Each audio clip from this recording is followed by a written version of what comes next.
Salam değerli dostlar. Son dəqiqə əldə etdiyimiz bir məlumatı sizin diqqətinizə çatdırıram.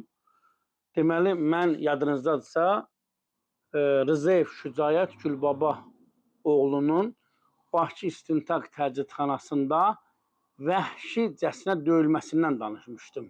Aylar öncə Rzayev Şücaət Gülbaba oğlunu Bakı İstintaq Təcridxanasında bir qrup Bakı İstintaq Təcridxanasının şillə vuranları özünü müəssisə rəisinə güclü və yaxın göstərə bilən bir barmaq sayı orada əməkdaşlar var.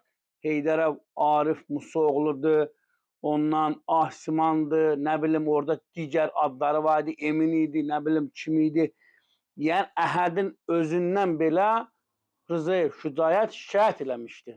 Adamı vəhşicəsinə, dəyərli dostlar, döydülər. Mən onunla bağlı danışdım. Tık belə yoxdur. Mən buradan baş prokurora müraciət elədim. Ölkənin hüquq mühafizə orqanlarına müraciət elədim. Ədliyyə nazirinə müraciət elədim. Heç bir xəbər olmadı, dəyərli dostlar. Bugün əldə etdiyim məlumata görə Rzayev Şücaət Gülbaba oğlunun vəziyyəti çox pisdir. Şücaət pis vəziyyətdədir. Mən buradan bir daha bu dövləti idarə edən vicdanlı şəxslərə müraciət edirəm. Rzayev Şücaət məndə olan məlumata görə analiz verib, ailə üzvləri mənə az öncə məlumat verdilər ki, Rzayev Şücaətin içini, çalatını dağıdıblar. Yəni, məsələ çox ciddidir. Həyəcan təbiri altında buradan mən danışıram. Dərhal adamın səhhəti nəzarətə götürülməlidir və Rzayev Şücaət Gülbaba oğlunun başına hər hansısa bir hadisə gələrsə, Allah eləməmişkən durum da ona gedir. Deyirəm ki, məsələ o qədər ciddidir, dəyərli dostlar.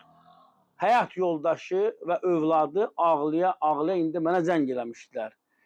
Rzayev Şücaət bildirib ki, mənim başıma hər hansısa bir hadisə gələrsə, mən burada dünyamı dəyişərəmsə, ölərəmsə, məsuliyyət birbaşa Bakı İstintaq Təcridxanasının rəisindən tutdu, gəldi bu Heydərov Arif Musoğlu'na kimi. Vəzifəli şəxslər məsuliyyət daşıyır. Niyə siz Rzayev Şücaəti bu vəziyyətə saldınız? Niyə döydünüz? Niyə onun içini, çılatını dağıtdınız? Məsələ çox ciddi məsələdir. Mən buradan müraciət elədim və hörmətli aidiyyəti qurumlar dərhal məsələni götürsünlər nəzarətə. Təbii ki, biz maraqlanacaq. Mən sabah böyük ehtimalla Bakı İstintaq Təcridxanasının qarşısında olacağım. Oradan canlı yayın verəcəm. Rzayev Şücaətin səhhəti ilə bağlı biz çalışacaq ki, ən son məlumatları öyrənək və siz dəyərli izləyicilərə çatdıraq. Dostlar, yayımı bəyənin, paylaşın. Kanalımıza abunə olun, sağ olun, sağlıqla qalın.